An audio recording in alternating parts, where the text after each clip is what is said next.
Olá, seja bem-vinda, bem-vindo a mais um episódio do podcast Se Meu Consultório Falasse. Hoje com a honra de ter aqui o meu convidado, que é uma inspiração para mim desde a época da faculdade de medicina, que é o professor Dr. Geraldo Lorenzi Filho, que é pneumologista, especialista em medicina do sono, professor livre-docente da disciplina de pneumologia da Faculdade de Medicina da USP e diretor do laboratório de sono do INCOR, do Hospital das Clínicas da Faculdade de Medicina da USP. Fez seu pós-doutorado em Medicina do Sono na Universidade de Toronto, é ex-presidente da Associação Brasileira de Sono e é diretor da NICS e cofundador da Biologix. Um currículo extenso que a gente vai também explorar em um pouco mais detalhes mais pra frente. Doutor Geraldo, seja muito bem-vindo. Meu querido amigo GG, posso te chamar de Geraldo aqui, GG, de uma maneira um pouco mais descontraída? Arthur, é um prazer enorme estar aqui, né? E eu me lembro quando eu era residente, aí um paciente falou assim, não, eu sou da época do Dr. GG. Então ficou uma mistura de doutor, né? E um prazer imenso estar aqui. E parabéns, né, pela tua iniciativa. É tão importante, né, a gente ter material de qualidade na rede e você tem todo esse cuidado, esse carinho de trazer uma informação de qualidade. O prazer é meu. E hoje a gente vai falar sobre um tema muito importante, que é a questão do ronco, do cansaço e as relações emocionais disso tudo, né? O impacto silencioso, mas muito prevalente, a gente pode até conversar um pouco sobre a prevalência, começando por aí, da apneia do sono. Então, professor, o senhor dirige o laboratório do sono do INCOR, então, primeiro conta um pouquinho como é que é o dia a dia lá no laboratório, também no seu consultório, em medicina do sono. O que o senhor entende que hoje a gente tem enfrentado de problemas relacionados ao sono, que pacientes vão chegando até o seu consultório? Tá. Bom, eu comecei a minha jornada em 1996, quando eu fui fazer um pós-doutorado em Toronto. Eu já tinha doutorado na área da pneumologia, mas mudei radicalmente de área porque tinham pouquíssimos ou quase nenhum pneumologista no Brasil trabalhando na área de medicina do sono. E é muito estranho você imaginar por que um médico da parte respiratória, um pneumologista, vai estudar medicina do sono. Então, só para a gente ter uma ideia, nos Estados Unidos, mais de 70% dos laboratórios do sono são dirigidos por pneumologistas. Por quê? Por causa da apneia do sono, que é uma doença tremendamente comum, é a parte respiratória, você para de respirar, então a apneia é a parada da respiração durante a noite. E é uma doença tremendamente comum, a apneia obstrutiva do sono. E o nome já está dizendo, né? Nós temos uma garganta estreita, quando dormimos, relaxamos a musculatura, e aí a manifestação clínica mais evidente é o ronco, né? E as paradas respiratórias. Então você para de respirar várias vezes durante a noite, e aí isso surge como a doença que é a apneia obstrutiva do sono. Então, tudo começou dentro da neurologia, né, a medicina do sono. Até hoje, né, eu estou indo agora para o Chile, existe uma residência lá de epilepsia e sono. Por quê? Porque é muito comum, se você for fazer um eletroencefalograma e está procurando um foco epilético, você vai fazer acordado e dormindo, porque durante o sono tem mais chance de manifestar um foco epilético. Então, existe uma residência é óbvio, né? Sono deve ser neurologia. E o sono é totalmente multidisciplinar, porque hoje a gente sabe que a doença mais comum que as pessoas procuram o laboratório do sono para fazer exames do sono, é a apneia obstrutiva do sono. Então, num estudo feito na cidade de São Paulo com mais de 1.000 adultos, escolhidos pelo Datafolha, feita pelo Instituto do Sono, ligado à Escola Paulista de Medicina, encontrou que 1 a cada 3 adultos tem algum grau de apneia. 1 a cada 3 adultos tem algum grau de apneia. Então, entre eu, você, Arthur, e você que está assistindo, um de nós 3 tem apneia do sono. É um número totalmente absurdo. E eu brinco e falo assim, não vamos falar mal do Brasil. Nos Estados Unidos, se acredita que mais de 80% dos pacientes seguem sem diagnóstico e sem suspeita diagnóstica. Porque a doença é comum, mas as manifestações clínicas são extremamente inespecíficas, porque ela acontece quando você está dormindo. Se eu estou dormindo, como eu vou perceber que eu tenho algum problema? Eu acordo e está tudo bem. Quem ronca é o outro, né? Então o ronco é só um barulho, é uma vibração dessa região aqui da faringe, que quando eu estou dormindo eu relaxo a musculatura e começo a roncar. Roncar não é crime, porque o ronco também é variável. O ronco está no ouvido de quem ouve, né? Então, em primeiro lugar, se eu dormir sozinho, eu não ronco, por definição. E aí tem muito paciente que fala, não, hoje eu ronquei, essa semana eu não ronquei. Eu fico olhando assim, falando assim, eu gostaria de ter essa autopercepção, mas a gente não tem, porque a gente está dormindo, então é muito difícil perceber. Mas o ronco é só uma vibração, significa que está um pouquinho mais fechado. Mas, eventualmente, a garganta, a região da faringe, ela fecha. Então, aí você para de respirar. Olha que coisa dramática. É como se você estivesse sendo sufocado. E aí você fica fazendo esforço respiratório para tentar respirar. E aí o teu cérebro te acorda e você tem um ronco ressuscitativo. Um ronco alto ressuscitativo, porque você voltou a respirar, mas o que você quer mesmo é dormir. Uma das coisas, Arthur, que eu achei incrível quando eu comecei a estudar sono, né, que a gente estuda, a gente tem até 10 microdespertares por hora. 10 microdespertares por hora. Isso é normal. Como assim? Eu não acordo 10 vezes por hora. São microdespertares que não levam à consciência. Eles duram alguns segundos. Eu só vou descobrir se eu tiver uma monitorização de um eletroencefalograma na sua cabeça. Então você acorda para virar de lado, para dar uma olhada no que está acontecendo. Você, às vezes está formigando um pouquinho um braço. A gente mexe durante a noite.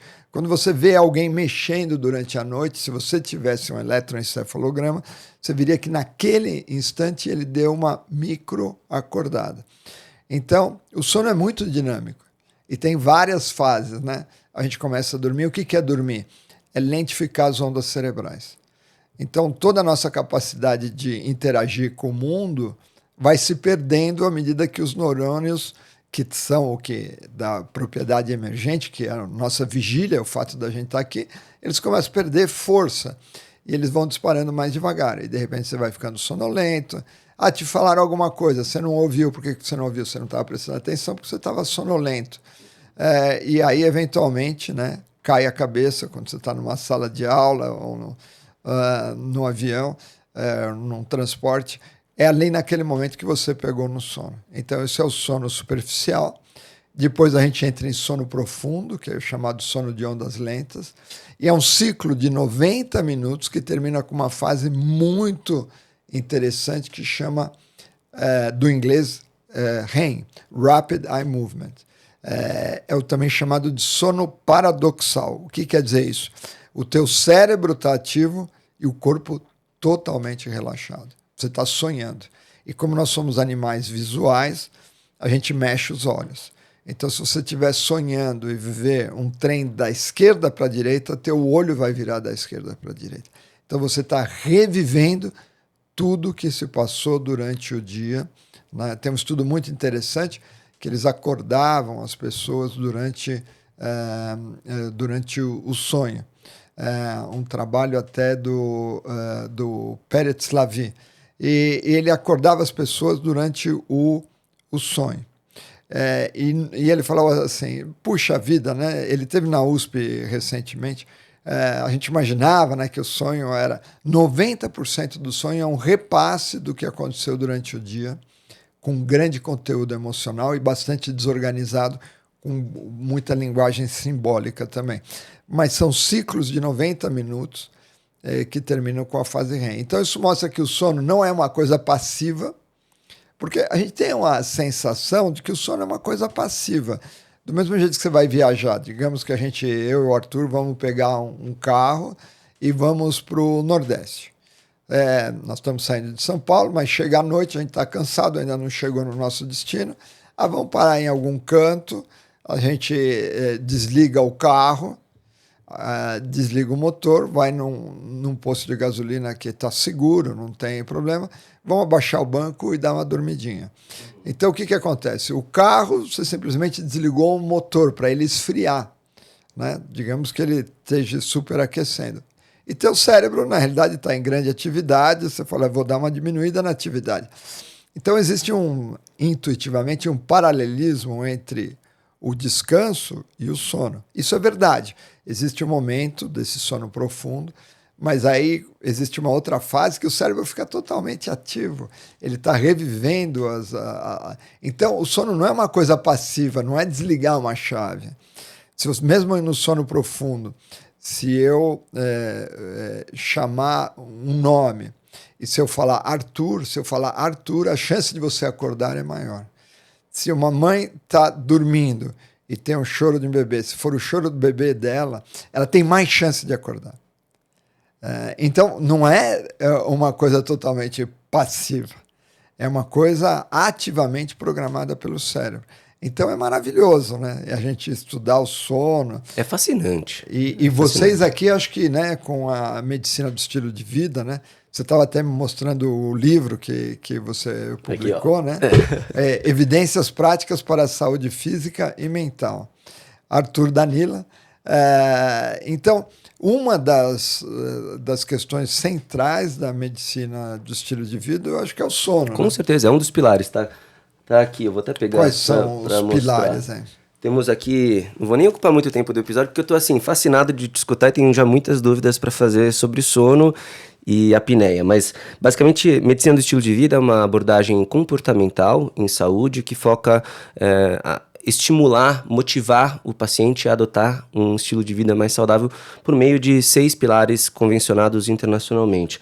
Nutrição, atividade física, ó, o sono aqui, é um dos pilares.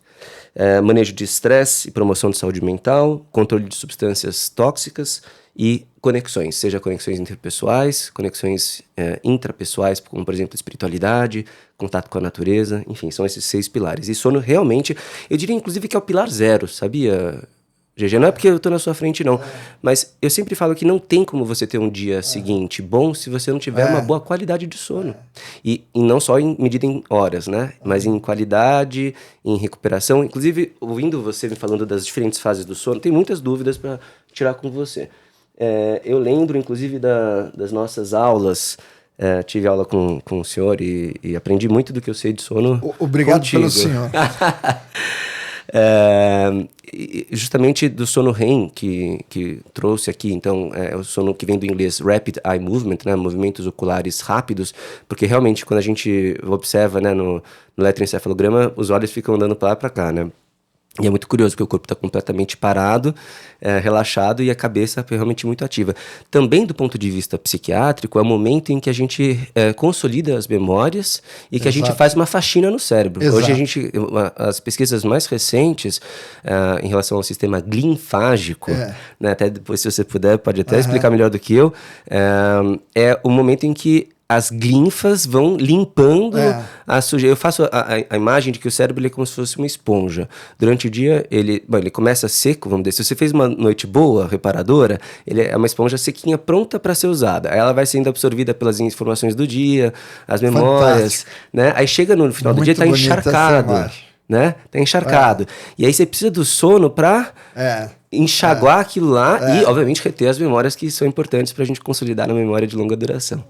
Tá bom. Então vamos falar disso. Vamos fazer uma pausa para falar do sistema linfático.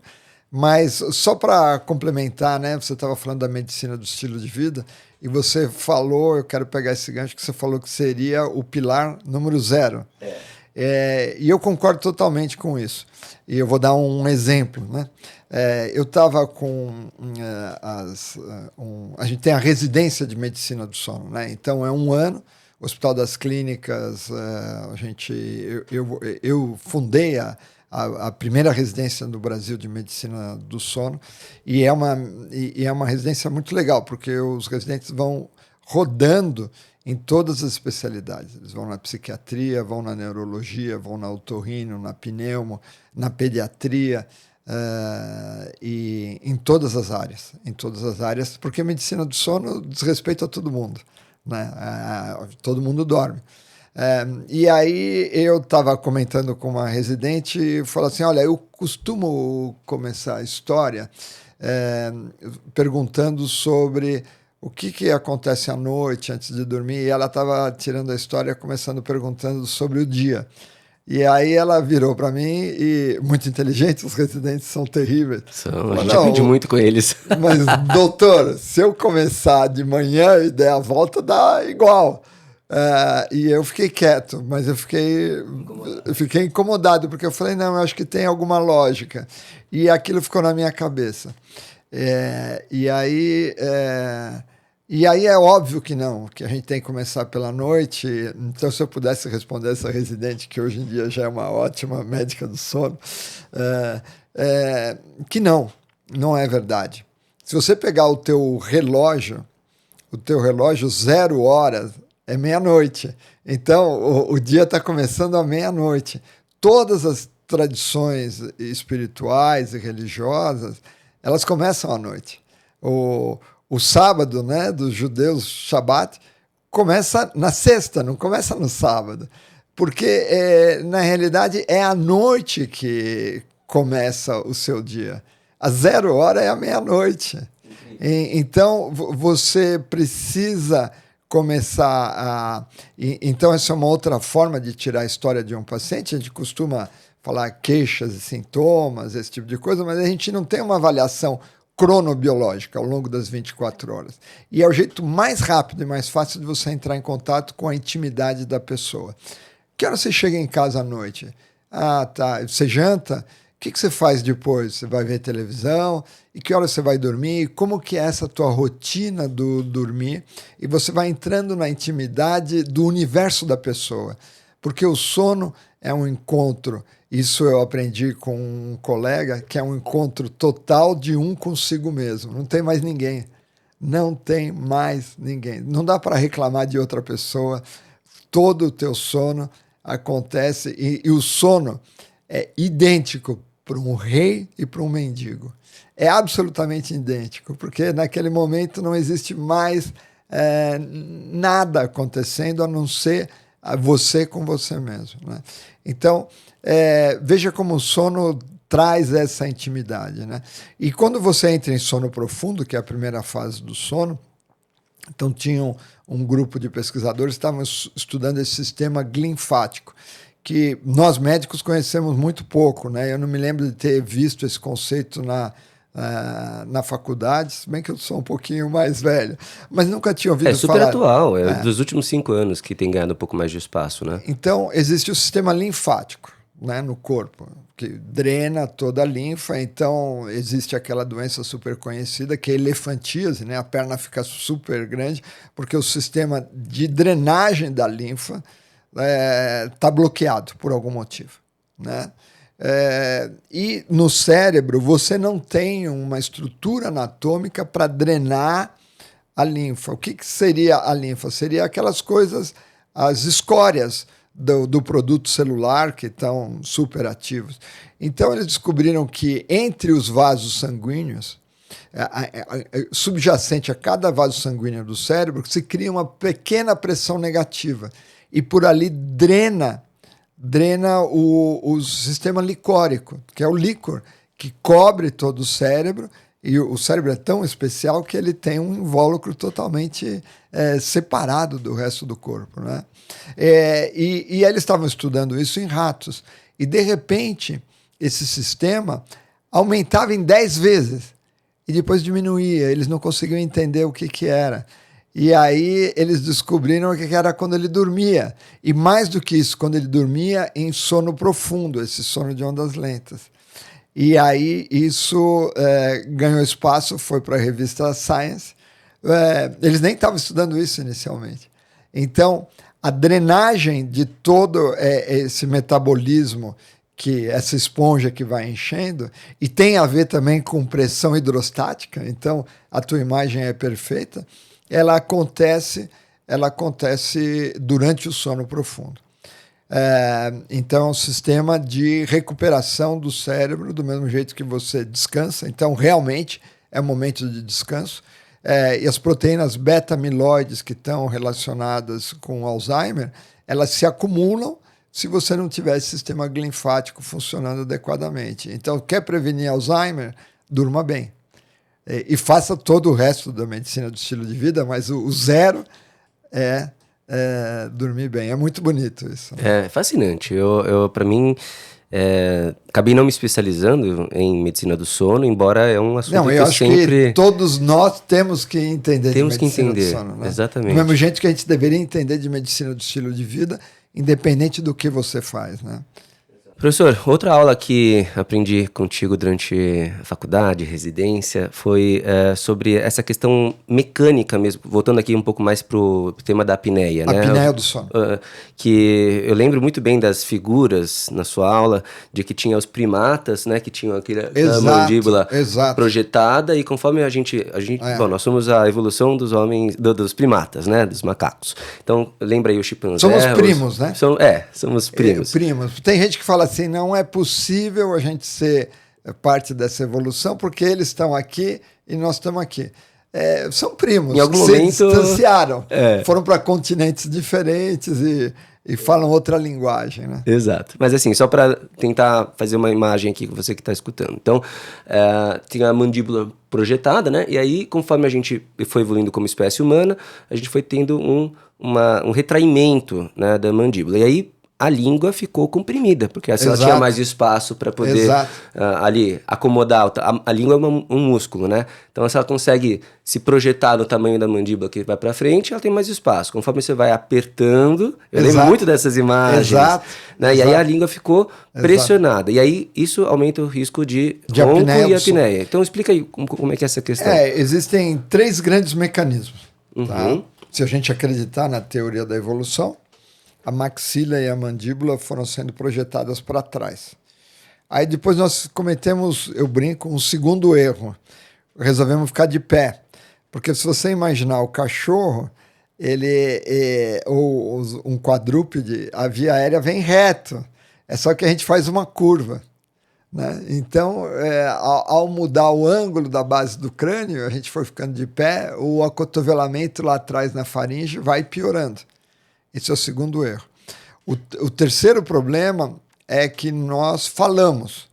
E para falar, a gente tem aqui na garganta a laringe, onde sai a voz, que são as cordas vocais, e a faringe, que é um pouquinho mais alto, que modula a voz. Então, no bebê, quando a gente nasce, a laringe está lá em cima. Então, o bebê, por exemplo, é uma coisa muito estranha, ele consegue tomar uma mamadeira deitado. E eu sempre achei esteticamente curioso ver um bebê tomando uma mamadeira deitado, porque não faça isso em casa. Se você tomar uma mamadeira deitado, você vai engasgar, porque a tua laringe desceu. Isso aqui é o aparelho fonador. Com 1 ano e meio, a laringe desce. Então, aí a faringe, que é a parte de cima, é onde passa o ar, onde passa a comida e onde sai a voz. Então, ele fecha também, né?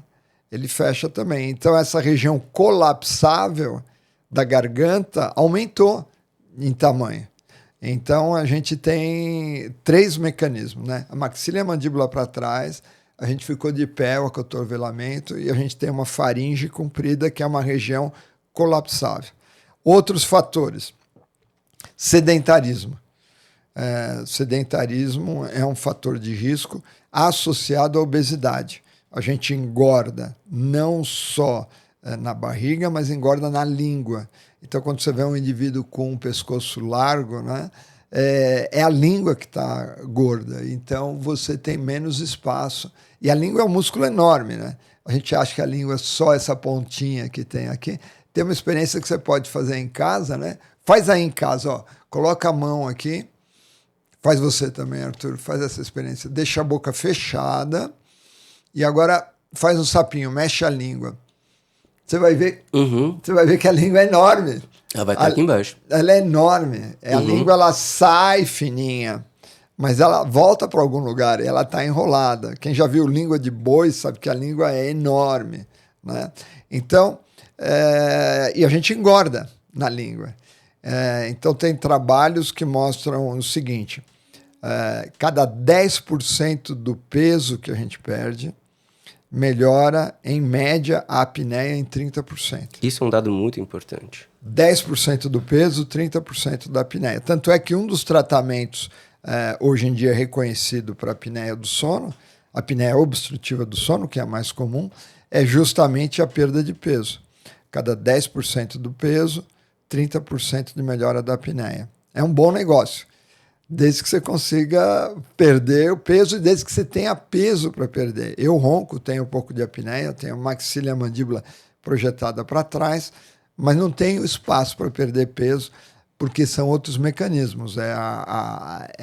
São os ossos que são comprimidos para trás, ou então a musculatura. Existem outros mecanismos, mas de forma geral, nós somos a pandemia, né, da obesidade, e é um problema muito sério. Então, a obesidade aumenta a apneia, e tem um outro problema, que é a idade. E isso é impossível você contornar. Então, quanto mais velho você é, provavelmente porque você vai substituindo massa magra por massa gorda e vai perdendo o tônus da musculatura, você vai aumentando a chance de ter apneia obstrutiva do sono. Então, é uma doença super comum. Eu costumo brincar e dizer, Arthur, que se a gente não morrer de aquecimento global, a gente morre de apneia do sono, porque é uma doença tremendamente comum, né? É uma doença, assim, que tem uma prevalência semelhante à hipertensão arterial sistêmica. Qual que é a porcentagem na população geral? Então, nesse estudo feito na cidade de São Paulo, 1 a cada 3 adultos tem algum grau de apneia. Isso foi um estudo feito em São Paulo. Aí o pessoal não acreditou nesses resultados, fizeram um estudo em Lausanne, na Suíça, o Hipnolaus, e a prevalência não foi 33%, foi 40%, porque lá as pessoas eram mais idosas. Eles não são tão obesos, pelo contrário, mas aqui em São Paulo a obesidade é um problema seríssimo. E no Brasil como um todo, e todos os países ocidentais. Na Suíça é bem menos, mas a idade é um grande fator de risco. E a maior parte dos pacientes seguem sem diagnóstico e sem suspeita diagnóstica. Então, basicamente é isso, né? Voltando à questão, existem vários fatores anatômicos que fazem com que a gente fique mais propenso a ter apneia obstrutiva do sono. Você tem uma via aérea estreita, mas quando você está acordado, você tem uma coisa, você tem o tônus da musculatura.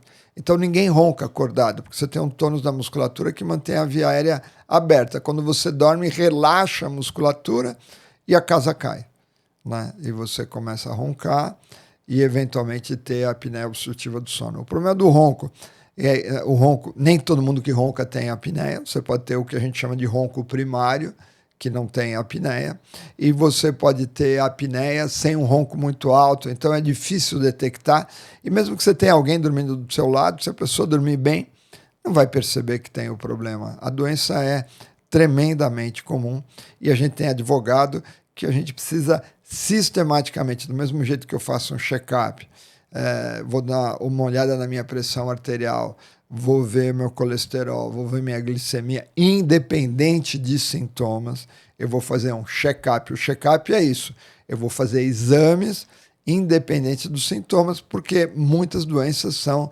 silenciosas. A gente não pode dizer exatamente que a apneia é uma doença silenciosa, no sentido que ela pode causar o ronco e tal, mas ela é silenciosa para o indivíduo, porque ele só ronca quando ele não está lá, ele está dormindo. É uma doença genial, né? Ela só se manifesta quando você não está lá. E quando você acorda, você fala, não, acho que eu estou bem, eu dormi mal, eu estou meio cansado. Aí vai vir aqui com o Arthur, porque está um pouco deprimido e tal. O Arthur, obviamente, vai dar uma olhada em todos os aspectos do estilo de vida e vai perguntar sobre o sono. Ah, não, eu durmo bem, doutor. Aliás, eu durmo em qualquer lugar. Bom, talvez isso seja um problema, se você dorme... Minha mulher, coitada, ela tem insônia. Bom, também do jeito que você ronca, ela tem insônia e você dorme bem, mas esse dormir bem, do teu ponto de vista, talvez não seja de fato dormir bem, porque você está engasgando durante a noite. Então, a percepção de que a pessoa está engasgando e que está roncando e que está acordando cansada é muito difícil de ser detectada. É muito difícil, porque a pessoa mesmo não percebe. Eu costumo brincar e dizer que o sono é a fase oculta da lua. Você não enxerga. E nem o médico que está na tua frente, tentando tirar a história, não consegue enxergar direito. Assim, até hoje a gente não tem nenhum exame clínico para entender se o teu colesterol está alto. Eu preciso pedir um exame de sangue. É impossível eu ter uma ideia. Se eu não tiver um aparelho de pressão, eu não vou ter certeza se você é hipertenso ou não. Ah, não, doutor, esse ano eu, graças a Deus, me comportei bem, fiz exercício físico. Eu não sei se você está hipertenso. Sabe por quê? Você ficou um ano mais velho. Infelizmente, você ficou um ano mais velho. Então, e o sono, a gente tem advogado muito essa história de que a gente precisa mudar o paradigma, não no Brasil, no mundo, e ser proativo de incluir no check-up uma avaliação de alguma coisa validada em relação ao sono. Hoje em dia, existem muitos relógios que medem sono, qualidade do sono, quantidade do sono, microdespertares, apneia do sono. Nada disso, por enquanto, vai ser um dia, porque eles estão evoluindo rapidamente, nada disso é validado. Tudo isso são gadgets que são direto para o público. Ótimo, para a gente ter uma ideia. Mas a gente tem que trabalhar com equipamentos validados clinicamente contra a polissonografia e falar, não, isso aqui realmente ajuda o médico a fazer diagnóstico de apneia obstrutiva do sono. Vamos tentar até organizar, então você está trazendo pontos muito importantes. Então, primeiro que é uma doença meio silenciosa, né? Quer dizer, Sim. A gente precisa, então, proativamente investigar. Se você tivesse que também, apesar de proativamente, concordo 100% com você, a gente precisa investigar, mas pro espectador que está escutando a gente aqui, quando suspeitar que deveria todo mundo fazer uma investigação, mas quando suspeitar que existe um risco aumentado de se ter uma apneia obstrutiva, para procurar essa ajuda mais rapidamente, mais prontamente? Então, eu acho que, em primeiro lugar, a gente tem que entender a prevalência. 1 a cada 3. Então, entre o Arthur, o Geraldo e você, um de nós 3 tem apneia. Nessa brincadeira, tá resolvido. Eu tenho um pouco de apneia, talvez você não tenha. Eu tenho ronco, dependendo do meu peso. Exatamente, dependendo do peso. Né? Exatamente. A gente tem ronco, mas pode ter apneia. Então, a primeira questão é isso. Será que eu ronco? Será que... E se eu não souber, hoje em dia existem até aplicativos para ver se você ronca ou não. Será que eu estou respeitando o meu sono? Porque, na realidade, existe uma outra dimensão que é a quantidade e a qualidade do sono. Né? Será que eu durmo uma quantidade suficiente de horas de sono? Será que eu tenho uma qualidade? Eu deito, durmo, acordo, tenho um sono reparador? Essas são perguntas que você tem que fazer para você mesmo. Quantas horas eu preciso dormir para estar bem? Essa é uma pergunta que só você pode responder. A gente tem que ter essa percepção, né? E é variável. Se eu vou num bandejão junto com o Arthur para pegar comida, a gente não fica pesando a comida, a gente mais ou menos bate o olho, você tem a experiência do dia anterior, e do dia anterior você sabe mais ou menos, você não fica na fila discutindo, você vai pegar 300 gramas, 400, a gente pega, porque a gente tem uma ideia intuitiva do que isso significa. E a gente tem que recuperar a ideia intuitiva do que é um sono reparador. Porque nós somos tão pilhados que a gente não consegue estar em contato com a gente mesmo. E o sono é um momento de contato com a gente mesmo. Então a pergunta, será que eu pego no sono rápido? Será que eu ronco? Será que eu estou acordando no meio da noite e não consigo dormir? Será que de manhã meu sono é reparador? E se eu tenho sonolência ou não durante o dia? Se eu não tiver sonolência durante o dia, eu estiver dormindo bem, está tudo certo. A quantidade média de horas de sono é variável de pessoa para pessoa. Então tem gente que precisa dormir 7, 8, 9 horas, tem gente que precisa de menos. O Thomas Edison, que inventou a lâmpada elétrica, dizia que quem dormia mais que 4 horas era um preguiçoso. Einstein dizia que se ele não dormisse 10 horas, ele não estava funcionando bem. Então, a quantidade é variável. E a gente tem que fazer uma pergunta para a gente mesmo, se eu estou dormindo um número razoável de horas, se eu não estou cansado, sonolento ao longo do dia. Agora, pode ser que eu esteja cansado, sonolento, justamente por causa da apneia do sono. Por mais que eu durma, ou então a apneia não me deixa dormir bem. E eu passo a dormir mal, acordar no meio da noite, ter dificuldade para dormir.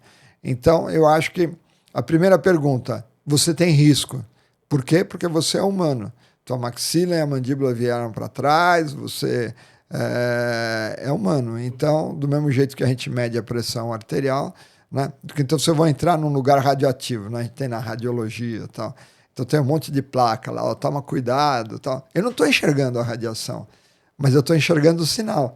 Eu falo, não, olha, alguém já me falou que talvez tenha uma onda aqui que esteja me incomodando, ou que esteja até fazendo mal para a minha saúde.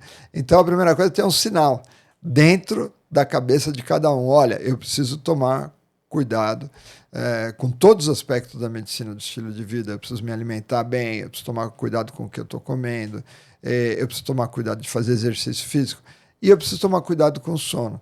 É só que o sono é a última a ter sido incorporada, né? É a última a ter sido incorporada porque justamente é invisível. E sempre foi invisível para os médicos, porque a gente não tinha um método objetivo, simples, fácil de avaliar.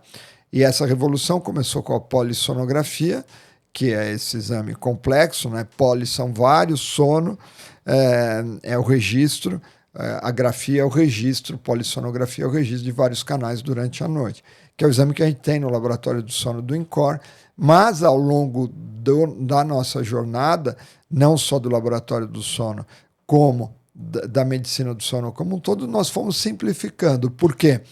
Porque a doença, a apneia obstrutiva do sono é tremendamente comum e ninguém está fazendo diagnóstico. Então a gente precisa mudar o paradigma e foi isso que a gente fez. Então lá no INCOR nós fomos pioneiros a fazer os exames simplificados, que são as poligrafias. Você leva para casa um sensor, como um holter, então você não precisa dormir no laboratório, já é uma grande vantagem. E nos últimos 11 anos eu me envolvi na startup Biologics, que é uma revolução no Brasil e no mundo, por dois motivos. Primeiro, que usa a tecnologia que tem nos relógios e tudo isso e valida. Então, a gente foi por um caminho diferente, que foi a Apple, a Samsung. A gente validou inicialmente os nossos equipamentos contra a polissonografia. Hoje, a gente tem um sistema validado, um laudo dado por um médico. É uma coisa muito séria. Essa é a primeira revolução. E a segunda revolução é tirar da mão do especialista. Enquanto a gente não tirar da mão do especialista, a gente não resolve o problema, no Brasil e no mundo. Eu ia falar justamente isso, porque não tem médicos do sono em número suficiente para tratar essa condição. A residência da medicina do sono da USP é líder. Tem um número enorme de residentes. Sabe quantos residentes, Arthur? 6.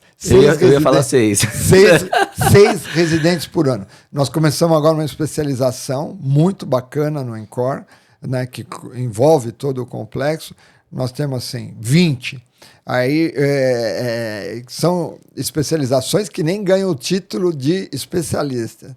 Então, como a gente vai resolver o problema? E a gente descobriu que esse não é um problema brasileiro, é um problema mundial.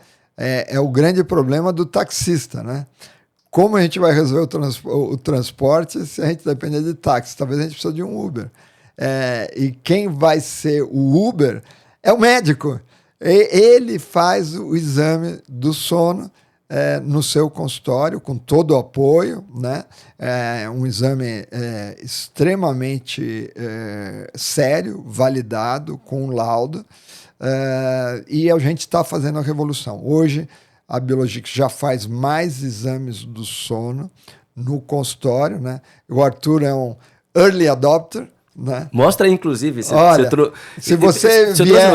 eu emprestei o meu Olha, aparelho. Eu vim aqui no consultório do Arthur, eu falei, Arthur, eu acho que a gente deveria falar do Biologics. Aí o Arthur falou, lógico, pegou o Biologics dele e falou, não, vamos falar. Então, hoje, olha o laboratório do sono. O laboratório do sono virou desse tamanho. Vamos abrir o laboratório do sono do Arthur aqui. Eles têm história, viu, GG? Olha, e ele tá... então, o que a gente tem? O equipamento, que é um oxímetro de alta resolução, você coloca no dedo. Tem aqui uma fitinha, né, para você grudar. Você baixa um aplicativo no teu celular, leva para casa e faz o exame em casa. Então, o que a gente tem, então é incrível, né? Você vai falar em medicina do estilo de vida, você vem aqui no consultório do Arthur, tem o livro dele, ele fala, não, mas tem essa questão do sono. Aí o Arthur pede uma polissonografia. A gente sabe que mais de quantos por cento que vão fazer o exame? Não, fora a lista de espera, a dificuldade de fazer realmente até o hospital, os custos relacionados a isso, é uma coisa... Mesmo que você tenha convênio, você não vai pagar nada, você fala o seguinte, agora daqui 2 semanas você vai dormir uma noite fora de casa, com um monte de fio na cabeça e fala, dorme. É lógico que isso melhorou. Eu fui pioneiro, junto com a doutora Rosana Alves, que depois levou essa tecnologia para o Fleury. Depois isso se espalhou. Hoje o Einstein, vários outros hospitais, todos os grandes centros têm, que é a polissonografia em casa, né? Então já facilitou. Então vem um técnico à noite, coloca os eletrodos e tira de manhã, já facilitou muito a polissonografia completa em casa. E depois, no mundo inteiro, surgiram as poligrafias. O que é a poligrafia? Eu monitoro a parte respiratória sem o eletroencefalograma. Então já facilitou, são menos canais. E aí a Biologix vem numa nova onda, né, que são as poligrafias multicanais feitas com tecnologia de ponta, usando a inteligência artificial, mas diferente do que existe no relógio, que é bacana, você monitora teu sono durante a vida inteira. Até faço o um Oura ponto... Ring, tem várias dessas coisas, mas eles não são validados. E até um ponto, desculpa te cortar aqui, mas eu acho super importante esse detalhe, que eu mesmo uso, né, smartwatches, esses vestíveis, essas tecnologias, elas são interessantes do ponto de vista populacional, mas como o professor Geraldo falou, elas não são diagnósticas. E uma coisa que eu, como psiquiatra, né, eu vejo aí o espectro do quanto que determinados comportamentos sociais impactam a busca por ajuda emocional no consultório. Eu já tive pacientes que o objetivo de ter vindo na consulta foi: meu sono tá marcando ruim, que bom que sensibilizou a busca por ajuda, mas a gente tem que tomar muito cuidado com... É legal monitorar, né, ter essa metrificação, mas não esquecer que isso não tem uma validação diagnóstica, não substitui a avaliação clínica, e o lado legal é aumentar a awareness, a consciência de que pode precisar de ajuda, mas não também ter isso aqui como uma verdade universal, né? Porque acho que as pessoas às vezes ficam até ansiosas. Puxa, será que eu vou dormir bem sem ter ido dormir? Porque sabe que a noite anterior, a nota lá, porque eles colocam uma nota do sono, né? Exato. A nota não foi boa, ou a pessoa às vezes acorda, viu que a nota não foi boa, e isso já impacta emocionalmente o dia inteiro. A pessoa fala, poxa, que hoje já vai ser um dia xoxo porque a minha nota deu ruim. Então a gente tem que tomar muito cuidado também com os riscos, né, que esse monitoramento, por um lado, é muito legal, pode fazer você vir a procurar um médico, que não precisa hoje ser o médico do sono, obviamente, se possível, sempre melhor, mas às vezes o médico generalista ou o médico de outras especialidades já tem a capacidade de fazer um bom rastreio, um bom diagnóstico inicial com tecnologia validada, mas sempre tomar esse cuidado, para não ficar dependente emocionalmente dessas notas. Sem dúvida. Você está tocando num ponto super importante, é bacana que você está trazendo a tua experiência clínica de um problema que se chama ortossônia, já tem até nome. É a pessoa que quer ter um sono perfeito. E isso acaba virando um problema e não uma solução. Aliás, falou de ortossônia, que lembrando de umas trends nas redes sociais que falam do maxi sleep. Não sei se você chegou a ver isso. Esses hacks que as pessoas colocam lá, etiqueta com fita crepe, põe uma venda especial, põe um pet de não sei o que, com lavanda, tentando fazer todas aquelas mandracarias para ter supostamente esse sono ideal. Isso, ano passado, se eu não me engano, ganhou um hype grande nas redes sociais. Sim.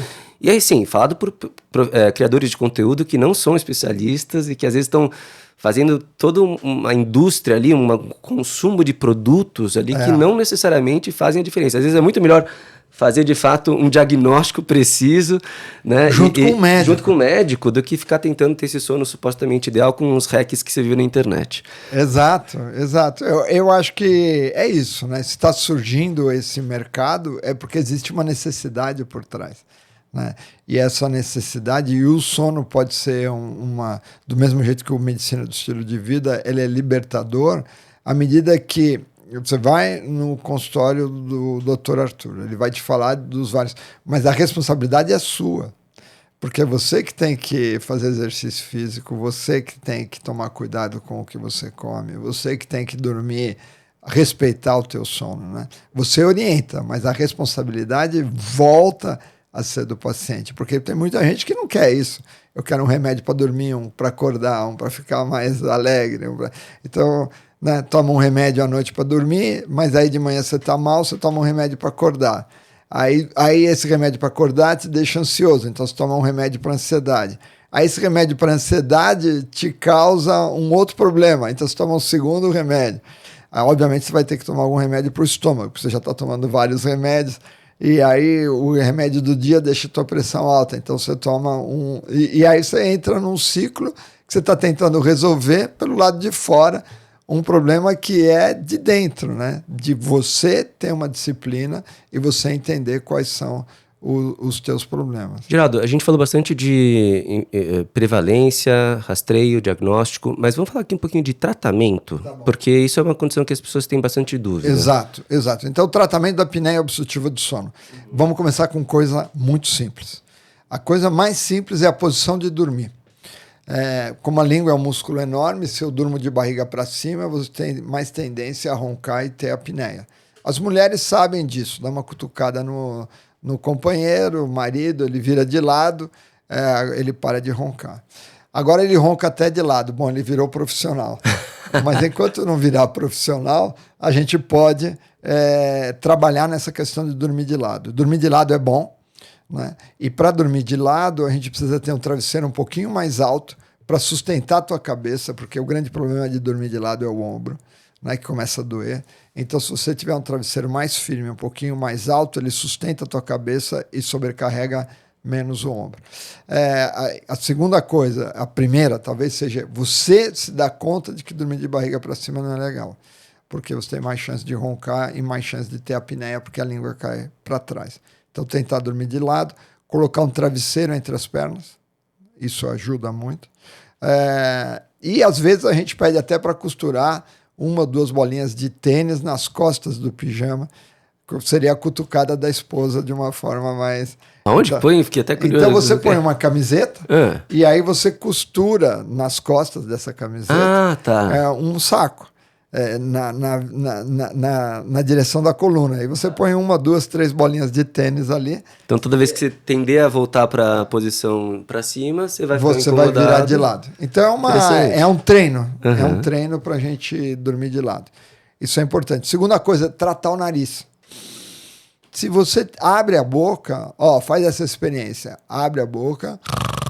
Agora, se eu durmo de boca fechada, eu nem consigo mimetizar o ronco, porque quando eu abro a boca, eu projeto a base da língua para trás. Essa articulação aqui, ela não é perfeita. Ela é uma maçaneta que vem um pouquinho para trás. Quanto mais eu abro, mais eu projeto a base da língua para trás. E além do que, isso aqui vira um megafone para roncar, né? Mas a língua está caindo para trás. Então, dormir de boca fechada. Como que eu faço isso? Presta atenção se você está respirando bem pelo nariz. A primeira coisa que todo mundo pode fazer é lavagem nasal com soro fisiológico. Assoar bem o nariz, jogar soro. Se isso não está funcionando, você precisa procurar um médico. Então, às vezes você tem rinite, às vezes tem desvio de septo, às vezes você tem algum problema nasal. A maior dica é, se você tem obstrução de uma narina fixa, se é sempre a narina direita que está fechada, talvez você tenha um desvio de septo, talvez você tenha que operar. Não, ele vira de lado, e é comum virar de lado, né? Quando você está dormindo do lado de baixo, tende a fechar mais, porque o sangue vai mais para aquele lado. A tendência é você ter outros mecanismos, Um dos tratamentos é corticoide nasal, mas isso você vai precisar de uma orientação médica para tratar, porque a rinite é muito comum. Aí, então, vamos lá. Dormir de lado, ter certeza que você está dormindo bem, com o nariz fechado. Terceira coisa, exercício físico. A gente sabe que exercício físico, independente da perda de peso, melhora um pouco a apneia. Provavelmente porque substitui massa gorda por massa magra. Depois nós escrevemos lá no Encore, isso ficou famoso, em alguns grupos no Brasil faziam isso, a gente publicou um trabalho grande, exercícios da musculatura orofaríngea. Exercícios da musculatura orofaríngea. A primeira autora do primeiro trabalho grande foi a Kátia Guimarães, que é uma fonoaudióloga. Isso abriu um caminho enorme, que são exercícios da musculatura da garganta para melhorar a apneia. Outro tratamento é feito pelo dentista, que é uma placa de avanço mandibular. É uma placa, né, que é feita sob medida pelo cirurgião dentista, que vai avançar a mandíbula, porque eu ganho um espaço retrolingual. Ó. Se eu puxar isso para frente, né, se o problema foi vir para trás, vamos para frente um pouco. É lógico que isso precisa de orientação. Isso pode mexer os dentes, ele pode ter vários problemas. Um dentista precisa acompanhar. Existem placas que boil, né? Você põe na água, and bite. Você faz em casa sozinho, mas aí não dá certo, é muito perigoso. Pode até dar certo, mas você pode ter movimentação dentária. Então, o ideal é que seja feito sobre orientação. Depois, cirurgias. Em casos específicos, a gente já falou da cirurgia nasal, a amígdala grande é um grande problema, criança também ronca, então cirurgias em casos específicos também precisa ser muito bem avaliado. A perda de peso, que a gente já falou, cada 10% do peso melhora a apneia em 30%. 30%. Ó, aprendi com o professor. Olha que bom negócio, né? Olha que bom negócio. Então, não é bom negócio só para apneia, é bom negócio para tudo, né? Tudo, né? Pressão, diabetes, colesterol. Então, saúde mental também. Saúde mental também. Asma melhora até com perda de peso. É incrível, né? Melhora um monte de coisa que você fala assim, por que a asma vai melhorar? Melhora com perda de peso. Então, a perda de peso. E, por último, o CPAP. O que é o CPAP? CPAP é uma sigla em inglês que quer dizer Continuous Positive Airway Pressure. Então, é uma máscara ligada a um compressor que joga ar.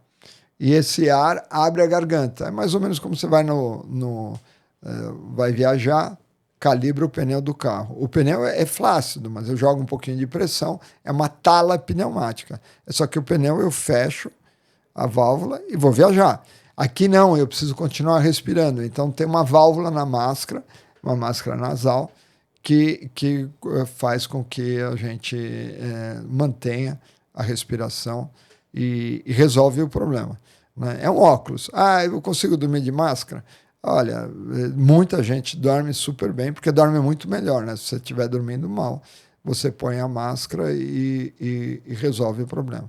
Então, veja que os tratamentos não são tão complicados assim. A gente conseguiu passar pelos principais rapidamente, né? Desde coisas simples, dormir de lado, perder peso, desobstruir o nariz, placa de avanço mandibular, exercício físico, exercício com a musculatura da garganta e por último, o CPAP, que é a máscara. Tudo isso tem que ser feito com orientação médica, né?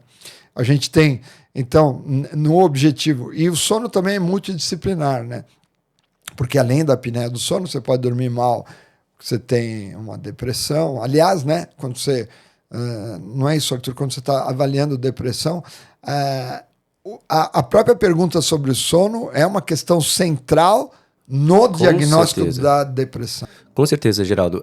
Para a gente fazer uma avaliação diagnóstica em depressão especificamente, uma das perguntas precisa ser sobre o sono, porque o mais comum é ter alterações para piora ou prejuízo da quantidade e qualidade de sono. Ou seja, as pessoas têm, de uma forma geral, uma insônia que é mais ao final do dia, da noite, né? A pessoa acorda antes do horário que gostaria E mesmo que não tenha insônia, ela tem a percepção de que está dormindo com uma qualidade pior. Acontece que muitas pessoas que têm depressão tendem a ser mais sedentárias, tendem a ter um comportamento menos saudável do ponto de vista corporal, físico, Da então da medicina do medicina do estilo estilo de de vida, vida. exatamente. Então, veja como tem uma relação íntima, um risco aumentado, seja por uma questão fisiológica ou pelo próprio critério clínico, diagnóstico que a gente usa para fazer o diagnóstico de depressão, né? Perfeito. Então, quer dizer, o sono é multidisciplinar, né? E outra coisa importante é o respeito que a gente tem sobre o sono, né? Ter horários regulares, horário para ir dormir, horário para acordar. E as pessoas à noite estão hipnotizadas, né? A gente antes era hipnotizado. Começamos pelo rádio, depois veio a televisão e agora tem o celular, que tem os algoritmos que te prendem a atenção de uma forma brilhante, né? Quem que não gosta de fazer um scroll no Instagram, no Facebook, o que quer que seja, que tem programas que são feitos por gente muito inteligente, são equipes que estão lá para aprender tua atenção. E eles sabem fazer. Inclusive até eu tenho uma anedota que eu gosto muito de trazer nesse contexto, já vou me permitir trazer aqui, que eu acho que tem tudo a ver com isso, porque você falou que o sono é multidisciplinar, né? Ou ele impacta várias dimensões clínicas, né, do paciente, e ele é um comportamento, e é um comportamento que depende de comportamentos durante o dia, né? Ou seja, eu falo até que quando a gente acorda, a gente é como se fosse bater a claquete de uma cena de um filme. Uau, que é o filme da vida, vamos dizer assim. Que né? legal. Eu gosto dessas metáforas porque ajudam a gente a... Claquete. Sabe a claquete? Né? Então, até uma das técnicas de tratamento de depressão comportamental é a privação do sono. Paradoxalmente, pode parecer assim, poxa, mas a pessoa tá deprimida, né? Vai privar o sono. Na verdade, não é uma privação do tipo, olha, você não vai dormir, mas você precisa acordar todo dia no mesmo horário, porque aí você bate a claquete e aí sincroniza, que a gente tá aqui no podcast, tem 3 câmeras, a gente tem, para poder sincronizar essas 3 câmeras, a gente tem que bater um som aqui, né? Então, da mesma forma, a gente tem que ter no nosso dia o início do dia. E aí a gente vai gastando energia, tem um processo metabólico, acúmulo de adenosina, tem um processo hormonal, né, da melatonina, do cortisol, não vou entrar nesses detalhes do ritmo circadiano, mas chega de noite, a gente precisa ter um ritual de relaxamento para que o sono aconteça. Perfeito. O sono não é uma coisa mágica, ele é resultado de todo esse comportamento que aconteceu durante o dia. Exato. Né? Então, é muito importante o que a gente faz na cama, e tem a própria questão comportamental da cama, né? Hoje, depois da pandemia, com a virtualização do trabalho, tem gente que acorda, já abre o notebook e vai fazendo reunião na cama, né? E aí, de noite, vai lá e fica assistindo as redes sociais ou até os streamings, né? E aí a anedota que eu quero trazer para você, porque eu acho que ela é muito... é de uma inteligência perniciosa, mas eu acho importante para vocês entenderem que tem gente que tá esperando você capturar a tua atenção o máximo possível para fazer o seu negócio acontecer. Então, na época que o Netflix desbancou a Blockbuster, Sim. talvez a população mais nova nem vai saber o que é Blockbuster, mas a Blockbuster era o sistema de locação de filmes que a gente tinha no Blu-ray, no DVD, né, que tinha as lojas físicas que a gente tinha que buscar. Na hora que a Netflix veio com um modelo de streaming do tipo, olha, você pode escolher a qualquer momento que você quer... E tá tudo na nuvem. Tá tudo na nuvem. A Netflix, num momento inicial, reinou sozinha. Aí começaram a vir os concorrentes, naturalmente. Amazon, HBO, para falar alguns aqui, né? E perguntaram para o CEO da Netflix, à época, como é que a Netflix estava reagindo com esse novo momento com os competidores, né? E aí eu lembro muito dessa entrevista que o CEO, ele falou assim, olha... de fato, a gente desbancou a Blockbuster, mas agora a gente tem concorrente, sim, com certeza, mas a gente está ganhando. E o principal concorrente é o sono. Ele falou exatamente isso. O principal concorrente nosso é o sono e a gente está ganhando. E os estudos mostram isso, né, Geraldo? De uma forma geral, a gente tem dormido como sociedade 1h30 a menos por noite. Então, obviamente, se a gente dorme menos horas por noite... E que dirá a qualidade, se a gente também não repousa, não faz aquele ritual de relaxamento antes do sono, a qualidade do sono é pior. Se a gente também não observa os riscos, né, de apneia do sono, 1/3 da população tem apneia. Então, realmente, a gente está destruindo esse pilar que é tão importante, nosso pilar zero que a gente comentou anteriormente, né? Então, é multidisciplinar, é comportamental e a gente precisa ter uma atenção muito... Tem que ser inegociável, né? E o quarto, a cama é para sexo e sono. Eu falo, é para os 2 S's, né? Sexo e sono. Qualquer outra coisa que você vai fazer ali não deveria ser feito na cama, porque a gente tem que relacionar comportamentalmente o momento de descanso com a cama ali. A gente registra essas informações. Você estava falando, essa informação eu não sabia desse estudo que mostrou que no sono REM a gente fica repassando as coisas do dia. Faz mais sentido ainda essa recomendação, né? Imagina se você passou o dia inteiro na cama e você está relembrando durante o seu sono que você ficou na cama. Quer dizer, então a cama serve para tudo? Então, para tudo que serve para tudo não serve para nada, né? E aí a gente perde essa visão clara do que é o momento, né, ritualístico do sono que precisa ser preservado. Exato. Eu acho que você está tocando um ponto super importante, né? A gente também está cada vez mais isolado, né? As pessoas estão vivendo sozinhas, né? E agora a gente vai ter um grande desafio, né? Que é a inteligência artificial, né? Que surgiu essa narrativa, né? Eu acho que isso é uma narrativa que a inteligência artificial é inteligente. Ela não tem nada de inteligente. Ela, na realidade, ela junta informações de uma forma absolutamente brilhante. Então, é um instrumento revolucionário, mas, ao mesmo tempo, que vai ser usado, mais uma vez, como um instrumento de dominação de muito poucos, né? E a gente tem que estar atento a esse problema, né? E adorei essa tua frase, né? Quer dizer que o maior competidor é o sono, né? É o sono.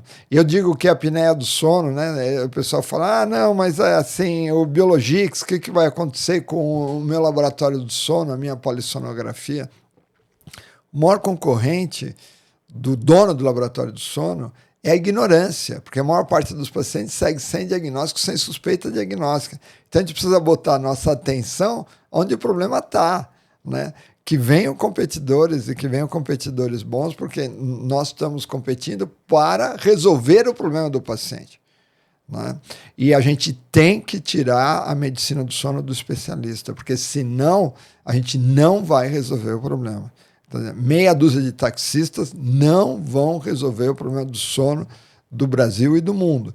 Então nós precisamos melhorar a educação do médico, melhorar a educação da população, melhorar a educação da população de todos os profissionais de saúde, né? Porque o sono diz respeito a todo mundo. E esse é o trabalho que a gente tem feito há muitos anos. E eu acho que aos poucos, né, a gente está melhorando muito, porque a medicina do sono está incorporada na medicina do estilo de vida, está incorporada, acho que hoje em dia, no consultório do psiquiatra, do cardiologista, do ginecologista, de qualquer especialidade, porque o sono pertence a todo mundo.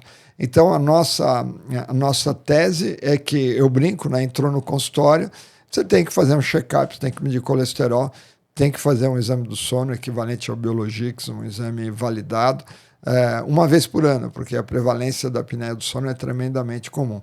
Outra coisa que nós estamos estudando agora, que vai na ponta, né, do conhecimento, é a variabilidade noite a noite, Arthur.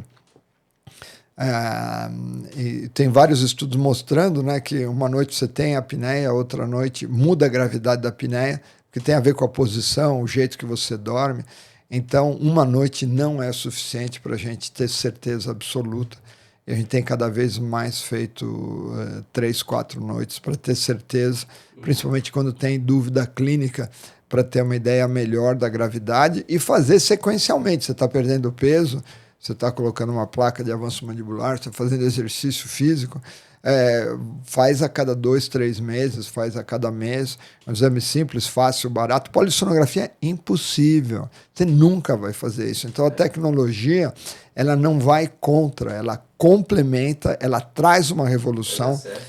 E o que eu acho legal da biologia, que eu costumo brincar, que banda de rock só vem para o Brasil quando o sujeito já tem 80 anos de idade.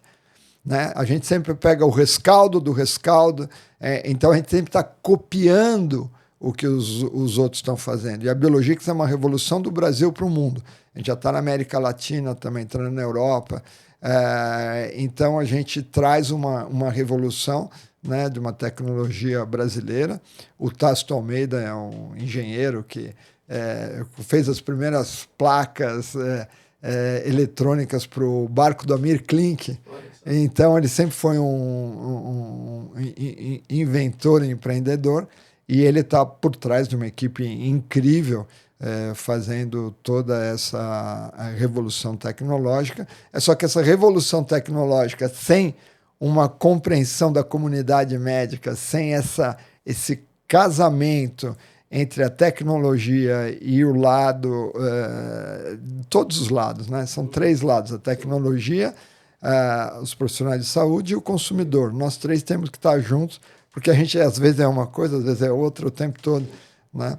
E essa revolução que nós estamos fazendo e que você está fazendo, né? Eu acho assim, se meu consultório falasse, não tem nada mais legal.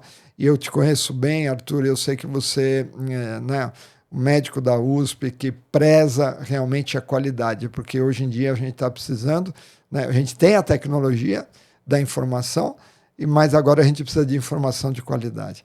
E se meu consultório falasse, certamente é um espaço aberto que o público vai ter uma segurança, né, de um profissional assim. E a gente vê o carinho, né? Eu estou aqui no teu consultório aqui em Pinheiros, né? Fiquei absolutamente impressionado com o carinho, com o cuidado que você faz cada detalhe aqui no teu consultório, né? São vários médicos, psicólogos, um grupo multidisciplinar. Então, eu estou muito contente de estar aqui, muito contente de participar desse teu projeto, que também é um bate-papo, né, Arthur? Exato. O Arthur, assim, você chegou e insistiu, né? Olha, vamos falar técnica, com qualidade, mas com simplicidade e de uma forma bem clara. E o Arthur, acho que reúne todas essas qualidades que são tão raras no dia de hoje, né? Às vezes a gente tem alguém com qualidade, mas que não consegue se comunicar, alguém que se comunica bem, mas que já não tem uma qualidade tão... ou que também não tem tempo para produzir alguma coisa de qualidade, né? E você tem tudo, né? Você tem a coisa circular, né? Até assim, a gente já está caminhando para o final do nosso episódio. Eu agradeço mesmo o brilhantismo e a clareza que você trouxe sobre esse tema tão importante para a gente como sociedade. Aqui a gente sempre termina o episódio perguntando uma questão aqui, né? Então, se o seu consultório tivesse um recado na porta para todo paciente que te procura, provavelmente ele vai procurar já pela medicina do sono, por alguma questão do sono, mas... ou um recado que você gostaria de dar para todo paciente ler antes de entrar na sua consulta, o que estaria escrito? Olha, eu acho que eu diria o seguinte: o sono, até inspirado na nossa conversa de hoje, né?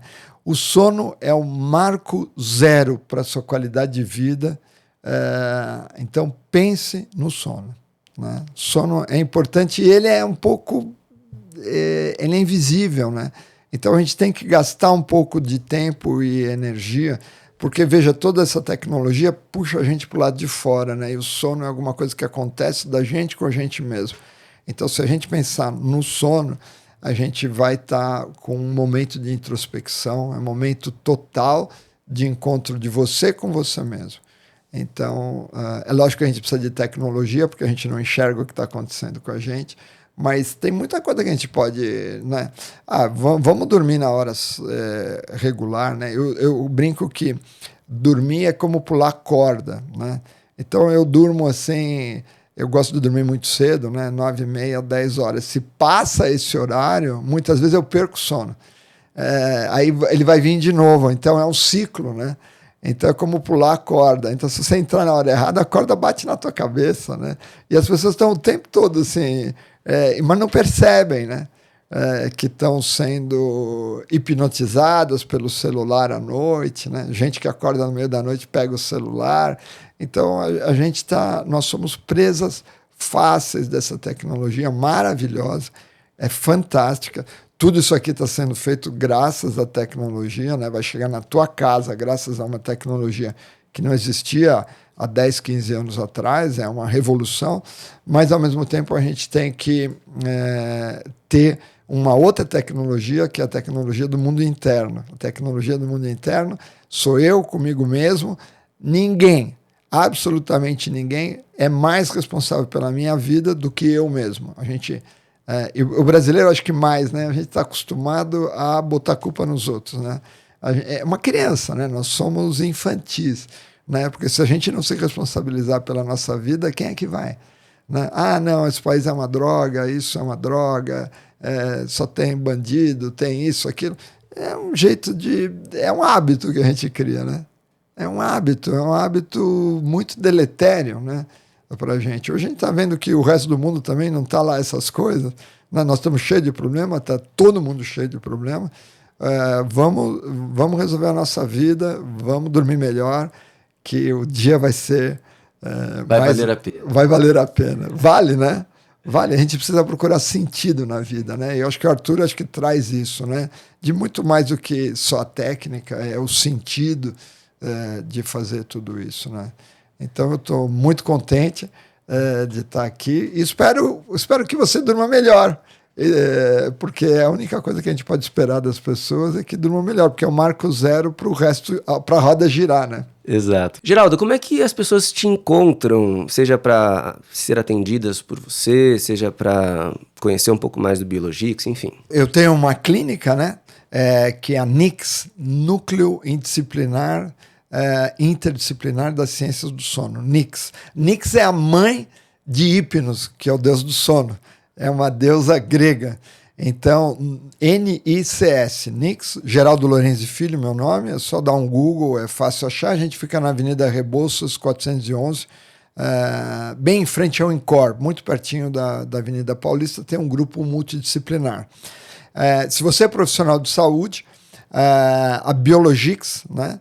A Biologix é uma startup que hoje já faz mais exames do sono do que todos os laboratórios do sono juntos no Brasil. A clínica eu não trouxe isso, o Arthur Danila, a clínica aqui tem Biologix. Então tem vários profissionais de saúde. Pergunte para o seu médico, será que eu posso fazer esse exame, fazer um check-up do meu sono? Ele vai te dar uma resposta. E é isso. Vai ser um prazer e eu vou, né, já me comprometo aqui, a acompanhar se meu consultório falasse, porque eu tenho certeza que eu vou aprender muito. Puxa, GG, muito obrigado, de verdade, foi um papo super gostoso, o tempo voou por aqui. Espero que também você que assistiu a gente tenha gostado. Um papo riquíssimo, muito detalhe, muita informação de utilidade pública, porque se tem uma coisa que todo mundo faz é dormir, né? Exato. 1/3 da nossa vida a gente passa dormindo, deveria pelo menos, né? Entre 7 e 9 horas as recomendações internacionais. Então, se você achou isso interessante, recomende, compartilhe esse episódio para seu colega, seu familiar, seu amigo, para que mais gente tenha acesso a essa informação de utilidade pública. Geraldo, muito obrigado e até o nosso próximo episódio.